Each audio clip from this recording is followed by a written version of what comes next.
نشرت وسائل إعلام صينية مقطعا مصورا في أحد المزارع في مدينة باوتو بمنطقة منغوليا شمالي الصين لعشرات الأغنام، وهي تسير في دوائر منظمة وضيقة ومتحدة المركز، وأكدت أن الخراف بصحة جيدة، لكن سبب هذا السلوك الغريب لا يزال لغزا محيرة، حالة غامضة. وأفادت صحيفة مترو البريطانية بأن مالكة مزرعة الأغنام وتدعى السيدة ميا قالت إن حركة الأغنام الدائرية المخيفة بدأت ببضعة خراف فقط قبل انضمام بقية القطاع إليها.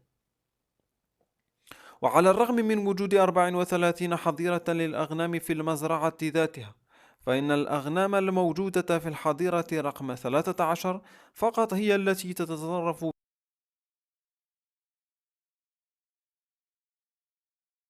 واستمرت الأغنام على هذا السلوك ما لا يقل عن 12 يوما من دون مزيد من التفاصيل حول كيفية تناول هذه الأغنام الطعام أو الشراب أو قضاء حاجتها طوال تلك الفترة، محاولة لحل اللغز.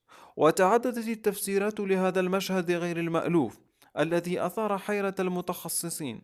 وأشار موقع ساينس أليرت المعني بالأخبار العلمية إلى أن سلوك الأغنام يمكن أن يكون بسبب دخولها في دوامة الموت، بينما ذكرت صحيفة نيويورك بوست الأمريكية أن دوران الأغنام قد يرجع إلى إصابتها بمرض بكتيري يسمى داء الليستيريات، المعروف أيضا باسم مرض الدوران.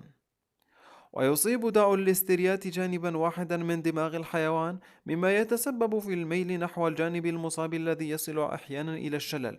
وفي حالة تفشي المرض تتأثر به عادة نسبة قليلة فقط من الأغنام، وتميل إلى اتباع سلوك الدوران.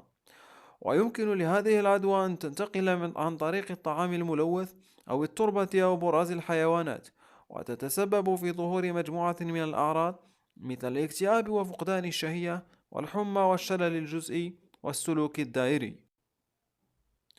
واستبعد أستاذ طب إنتاج الماشية والأغنام في جامعة مالبورن الأسترالية أندرو فيش أن يكون السبب وراء سلوك هذه الأغنام مرض الدوران، وأوضح أن هذه العدوى عادة ما تصيب بين 1 إلى 10% فقط من القطيع. حالة نفسية.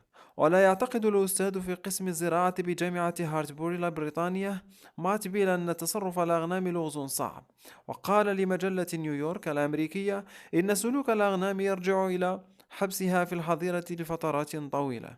وأضاف أن تقييد الحيوانات يمكن أن يؤدي إلى إصابتها بالإحباط بسبب وجودها في حظيرة محدودة، وتبدأ السير في شكل دائري متكرر، وتنظم لها الخراف الأخرى لأنها حيوانات قطيع وترتبط بأصدقائها وتتبعهم.